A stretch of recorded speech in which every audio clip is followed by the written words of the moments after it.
Hello students. So, in the last class we saw how openings can be modified, manipulated, and we can use it to our benefit in passive architecture, because of which a lot of operational energy can be saved, leading to reduction in operational greenhouse gas emissions. Today we will briefly touch upon openings and daylighting. Now the sun is predictable and daylight can be very reliable source of light. Presence of natural light in an occupied space brings in a sense of well-being, increases awareness of one's surrounding, and also increases energy saving potential with reduced dependence on artificial light. Appropriate use of windows, skylights, clerestories, and other apertures in the building provides a means to harvest daylight. In this segment, we are still continuing with the significance of openings and the other functions of openings, bringing in daylighting being as one of the function.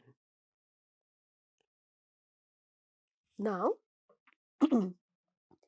the location and size of the openings matter a great deal if you want to utilize natural light in your building. Windows and other openings facing the path of the sun receive much more direct sunlight than those facing away. However, more daylighting is not necessarily better. Bringing in too much light can cause glare and overheating. In a tropical country like India, it is very important for us to optimize the position and location of openings to have an optimum level of indoor ventilation, daylighting, and overheating. Having too large openings is not necessarily a good thing, because it can also bring in heat along with the ventilation. Hence, the optimization is very important.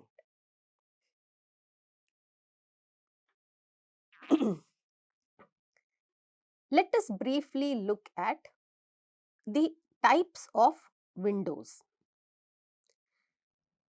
A window, which is also called as a side light, is an opening in a wall that allows the exchange of light and the passage of sound and air. It is the most common way of admitting daylight into a building. Its orientation and position means that they selectively admit sunlight and diffuse daylight at different times of the day and year. Therefore, the size, shape, position, orientation, and location of windows must be carefully designed to produce the right mix of light for the building, depending upon the climate and latitude. There are many types of openings. We will look at the 4 commonly used openings. The first is called as a sash window, and as can be seen in the picture, the sash window is the simplest form of window.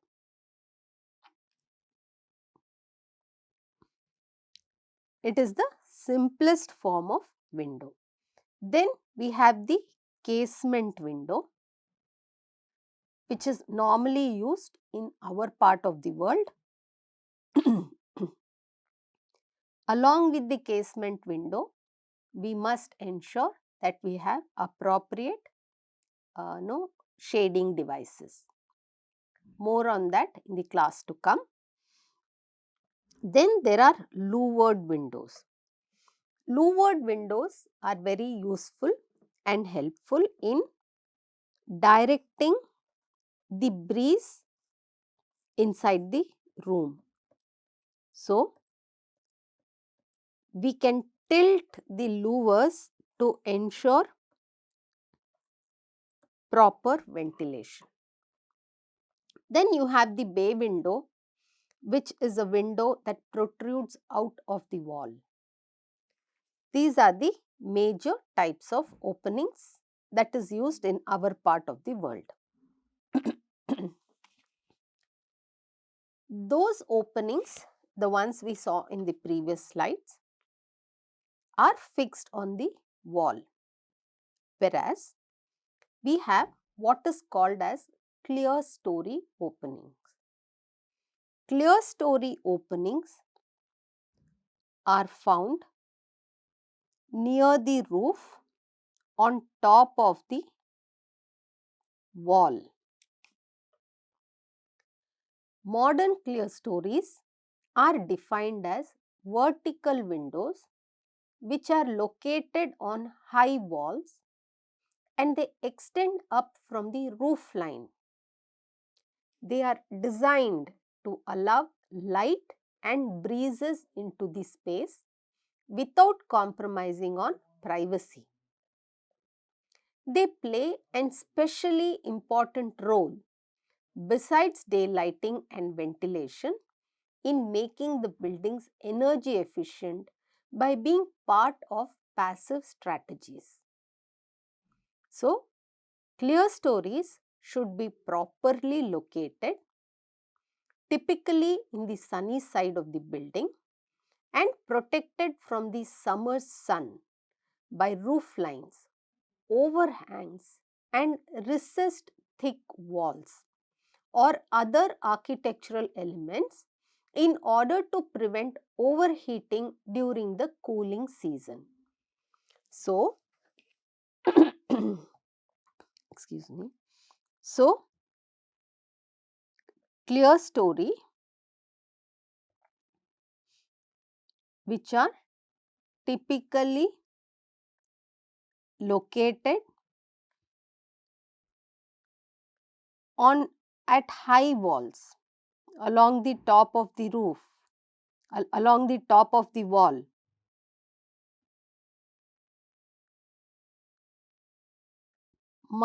You must take care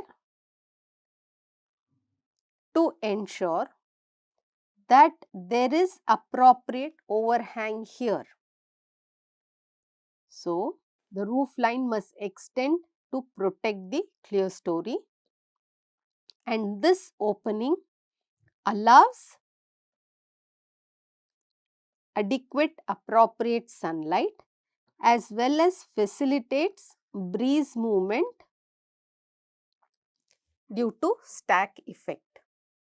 You can see clerestory very commonly in buildings which have high roof.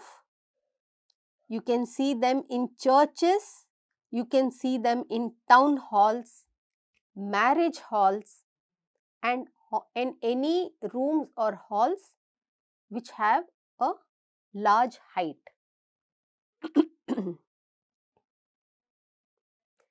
Next opening type we will see is called as the sawtooth roof. A sawtooth roof is a roof which comprises a series of pitched roofs. So, this is one pitched roof.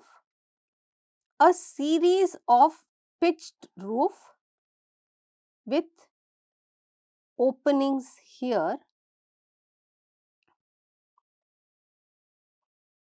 is called as a sawtooth roof. In India, it is also commonly called as the north lighting because it is supposedly oriented towards north. So, it comprises of a series of pitched roofs with a different angle to the slope on either side. The steeper surfaces are glazed to admit daylight like this and face away from the equator to shield from direct sunlight.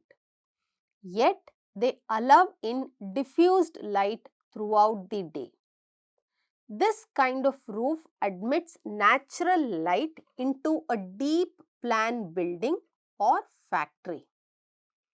It was therefore most commonly built during the machine age from the mid 19th century to the mid 20th century, when electrification of factories was not very common.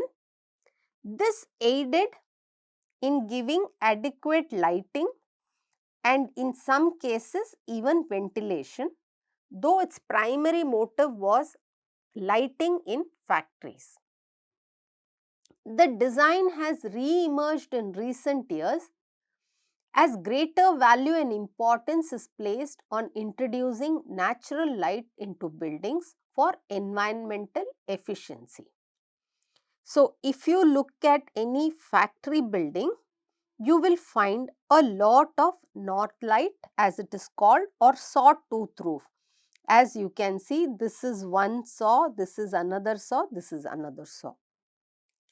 And it facilitates natural light. In this case, a reflective surface is also placed on this roof to enable the light to get reflected and get diffused light. So, it can work either ways.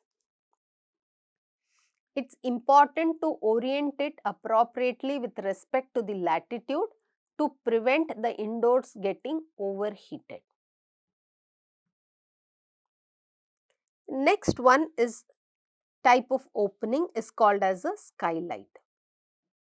A skylight, also called as a top light, is a light permitting structure or window usually made of transparent or translucent glass that forms all or part of the roof space of a building for daylighting and ventilation purposes. It is able to bring light into centralized areas of a building, and daylight is available throughout the day from both ambient lighting from the sky and direct exposure to the sun. Even on overcast days, top lighting from skylights is 3 to 10 times more efficient than side lighting or windows, because even during overcast sky there is direct exposure to the skylights. Normally, skylights are made up of translucent glass.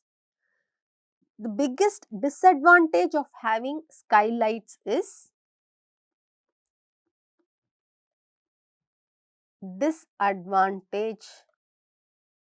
disadvantages include extremely high levels of solar radiation, and it can cause indoors to heat up very fast and the temperatures can rise very high.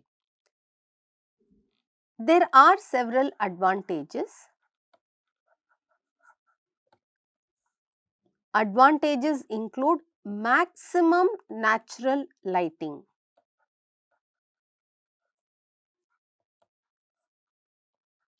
Also, light is a natural disinfectant.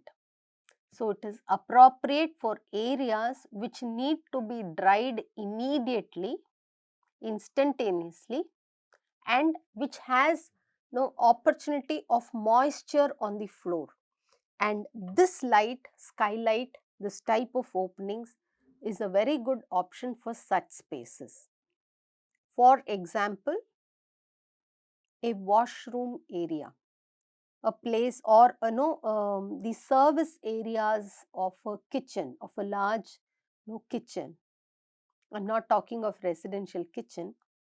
Skylights can be a very important or a very impactful opening type in those areas.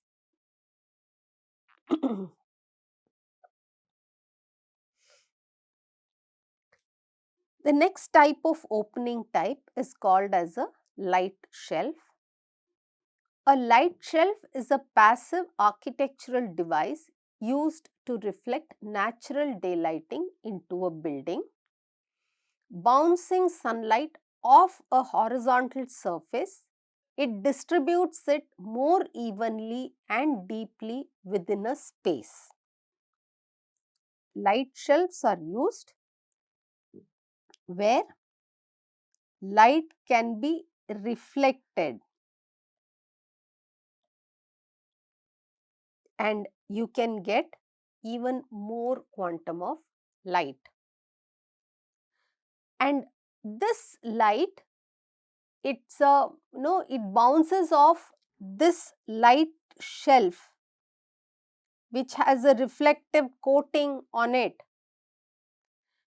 Direct sunlight can cause glare near an opening, and it also kinds of leaves dark areas further in. But light shelves allow light to penetrate through the building. They are also designed to shade near the windows due to the overhang of the light shelf itself, and they help reduce window glare. Exterior shelves are generally more effective shading devices than interior shelves. A combination of exterior and interior shelves will work best in providing an even illumination gradient. Whereas a direct lighting window can introduce glare. Light shelves, which could be either partially inside and partially outside,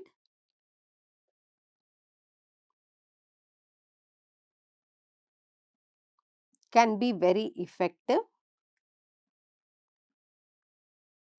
or some of the light shelves are completely on the inside and they are not very effective.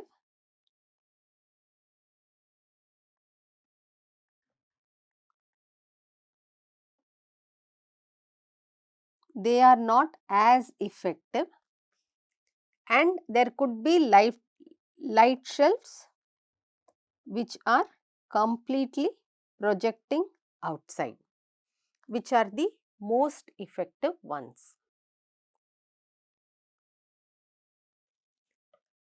Shading devices are an integral part of openings in any passive design strategy, but can cause too much glare and increase heat gain if the openings are not shaded properly with the shading devices. Shading devices can reduce solar heat gain through glazing by up to 80%. By designing shading devices according to the sun's seasonal path, both summer shading and winter solar gain can be achieved in climates with seasonal variations. We have horizontal overhangs, louvers, vertical fins, egg crate devices as shading device, and we will see each of this now. This type A type is called as the horizontal shading device, and it is a single piece of slab over the opening. B is a horizontal shading device, but it has a pergola. Here C is a combination of horizontal and vertical shading device. D looks like a light shelf, again a horizontal shading device. E is a series of horizontal shading devices, and F is a vertical shading device along with a horizontal shading device. So, you have a horizontal and two vertical shading devices like a box. This is highly effective along the west side for tropical climate like say Chennai. G is called as an egg crate device and is a combination of horizontal and vertical shading device. H is a combination of a perforated horizontal and vertical shading device. I is a series of vertical shading devices. J, K and L are all louvered shading devices, each of varying design. The advantage of louvered shading device is that it can be tilted to the desired angle for optimal ingress of air movement as well as solar radiation.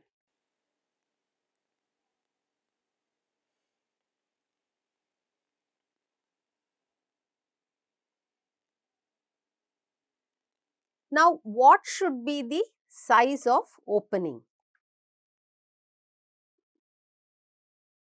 The size of an opening is an important factor to be considered while designing for ventilation. The rate of airflow as well as the solar heat gain and daylight are dependent on it. To measure the effectiveness of your ventilation strategies, you can measure both the volume and speed of the airflow. The volume of the airflow is important because it dictates the rate at which stale air can be replaced by fresh air and determines how much heat the space gains or loses as a result. The volume of airflow due to wind is airflow volumetric rate of the wind is determined as coefficient of effectiveness multiplied by the area of opening multiplied by the outdoor uninterrupted wind speed. The coefficient of effectiveness is a number from 0 to 1 adjusting for the angle of the wind and other fluid dynamic factors such as the relative size of inlet and outlet openings. These are standardized values which we normally adopt directly.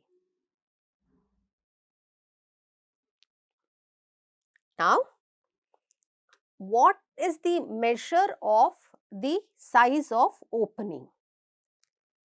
Appropriate opening sizes can be determined using window to wall ratio, also known as WWR. Net glazing area divided by gross wall area gives us window to wall ratios. ECBC, Energy Conservation Building Code, recommends maximum WWR for each cardinal directions. The WWR should be 20% on east and west sides, the WWR should be 40% on south side and 60% on north side for India. Another factor which is used is called as window floor ratio, WFR.